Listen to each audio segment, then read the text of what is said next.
Σας ευχαριστώ πάρα πολύ που είσαστε όλοι εδώ. Ονομάζομαι Τσότσου Αλεξάνδρα.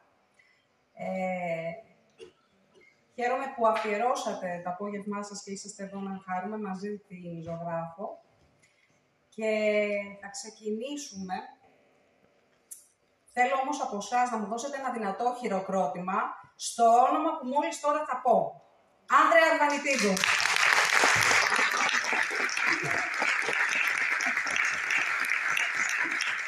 Και πιο δυνατά αν μπορούμε, γιατί το χειροκρότημα δίνει την αγάπη και την ψυχή σας. Έτσι, ανεβούμε. Ευχαριστώ πάρα πολύ για τη θετική σας ενέργεια. Και κάπου εδώ θέλω να σας πω ότι θα ξεκινήσουμε μια πάρα πολύ όμορφη παρουσίαση. Θα μιλήσουμε για την Άνδρεα Αρβανιτίδου, για αυτό το εκπληκτικό βιβλίο τη ζωγράφο, το τρίτο μας πνευματικό παιδί. Και ναι, λέω και εμάς, γιατί το συγκεκριμένο βιβλίο το έχω λατρέψει και το έχω αγαπήσει και επειδή την ξέρω προσωπικά είναι και δικό μου. Δική μου χαρά επίσης.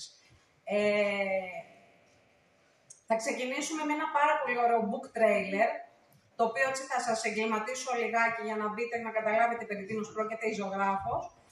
Αλλά ο άνθρωπος που το έχει φτιάξει, όχι δεν είναι το σκοτεινά όντα, όχι δεν είναι το σημάδι από στάχτη, νομίζω ότι είναι ο νηραποφύλητης, όχι ναι είναι η Νέλη Κουρκούλη. Το κορίτσι μας, ένας εξαιρετικός άνθρωπος. Πάμε άλλο ένα χειροκρότημα.